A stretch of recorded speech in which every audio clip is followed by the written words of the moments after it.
नमस्कार, आप देख रहे हैं 4 PM। मैं हूं आपके साथ सिमरत। देश में लोकतंत्र का महापर्व लोकसभा चुनाव चल रहा है और लोकसभा चुनाव को लेकर सियासी पारा हाई है। वहीं दूसरे चरण की मतदान के बाद अब सभी दलों की निगाहें तीसरे फेज की वोटिंग पर टिकी हुई हैं।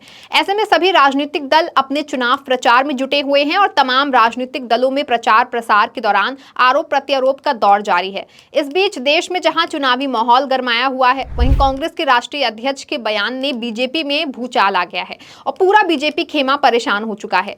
जनता इस लोकसभा चुनाव में परिवर्तन के मूड में है और जनता बदलाव का पूरा मन बना लिया है और बीजेपी को इसका ट्रेलर 2 चरण के चुनाव में दे चुकी है। वहीं राहुल गांधी की बढ़ती लोकप्रियता ने भी पीएम मोदी की रातों की नींदें उड़ा रखी हैं। बता दें कि राहुल की रैलियों में उमड़े जन सैलाब ने बीजेपी खेमे की चिंता बढ़ा दी है। वहीं हार के डर से बौखलाए मोदी राहुल को लेकर तमाम प्रकार की बयानबाजी करते हुए दिखाई दे रहे हैं, जिसका पूरा फायदा राहुल गांधी को मिल रहा है और इस बार देश में बड़ा बदलाव होकर रहेगा और पीएम मोदी की इस कदर हार होगी जो इतिहास में सुनहरे अक्षरों में लिखा जाएगा।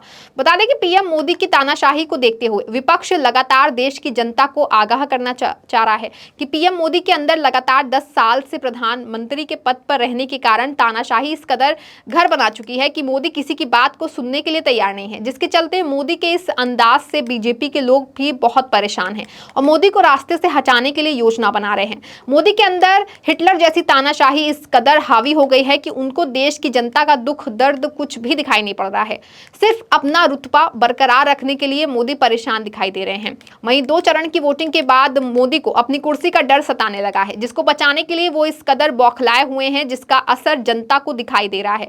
वहीं राहुल गांधी की मजबूती से चुनाव में एक्टिव होने को लेकर के मोदी के होश उड़े हुए हैं।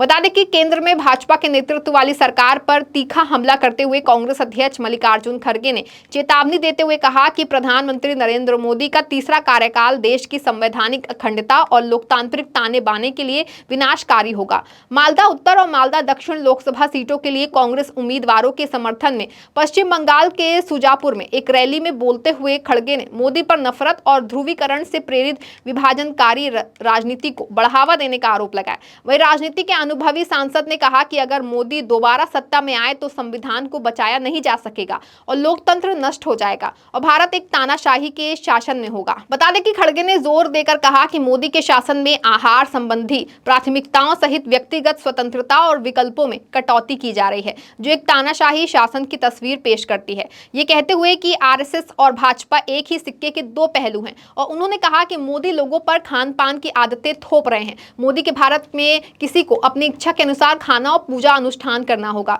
उन्होंने राहुल गांधी के खिलाफ घृणित हमले शुरू करने के लिए भारतीय जनता पार्टी की आलोचना की, जिसमें ये सुझाव भी शामिल था कि उन्हें भारत के बजाय पाकिस्तान का नेतृत्व करना चाहिए। आपको बता दें कि खड़गे ने कहा कि राहुल पाकिस्तान के पीएम क्यों बनेंगे, वो भारत के बेटे हैं। उनके परिवार ने भारत के लिए सब कुछ बलिदान कर दिया है। भाजपा पर चुनावी बॉन्ड के माध्यम से भ्रष्टाचार करने और विपक्षी दलों के खिलाफ डराने धमकाने की रणनीति का आरोप लगाते हुए खड़गे ने मोदी और अमित शाह को अपने विरोधियों को धूमिल करने हुए भाजपा की छवि को साफ करने की एक भव्य योजना के संचालन के रूप में चित्रित किया और उन्होंने कहा कि बीजेपी को भ्रष्टाचार पर बात करने का कोई अधिकार नहीं है।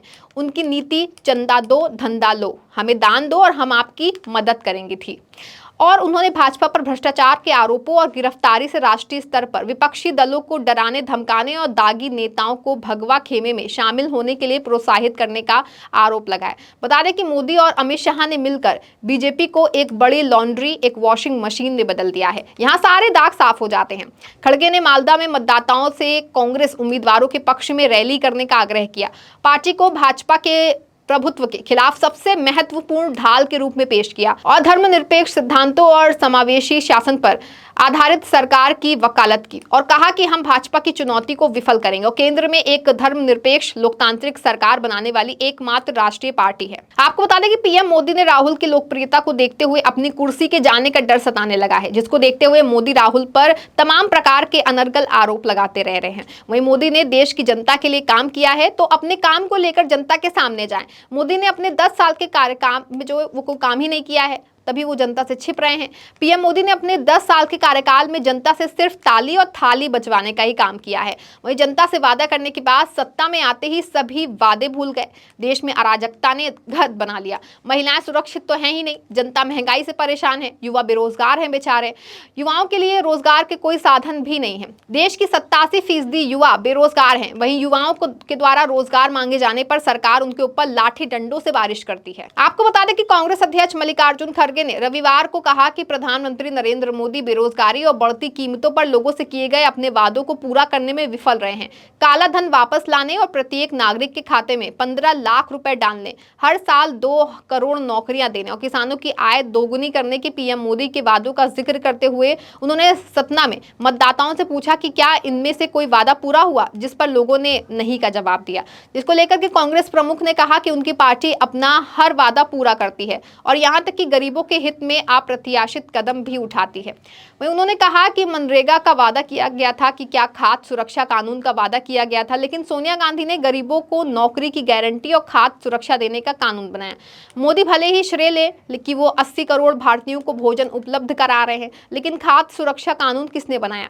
बता दें कि एक जनसभा को संबोधित करते हुए खड़गे ने कहा कि पीएम मोदी ने लोगों से अच्छे दिन का वादा किया था, लेकिन लोग अब भी इसका इंतजार ही कर रहे हैं। और उन्होंने पूछा कि उन्होंने सबका साथ सबका विकास का नारा दिया था, लेकिन विकास कहाँ है? खड़गे ने कहा कि जवाहरलाल नेहरू ने 17 साल तक देश का शासन किया और लोगों को तब पंचवर्षीय योजनाओं के तहत विकास होता नजर आया।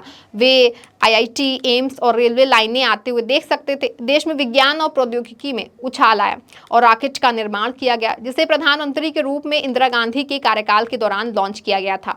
और उन्होंने कहा कि मोदी ने अपने शासनकाल में कांग्रेस और गांधी परिवार को गाली देने के अलावा किया ही क्या है। वहीं पीएम मोदी पर निशाना साधते हुए खड़गे ने कहा कि बीजेपी के सांसद, विधायक और यहाँ तक कि आरएसएस प्रमुख मोहन भागवत भी लोकसभा में बीजेपी को 2/3 बहुमत दिलाने के लिए वोट क्यों मांग रहे हैं? अगर बीजेपी के ये मिल गया तो ये उसे भारत के संविधान को बदलने में सक्षम बनाएगा।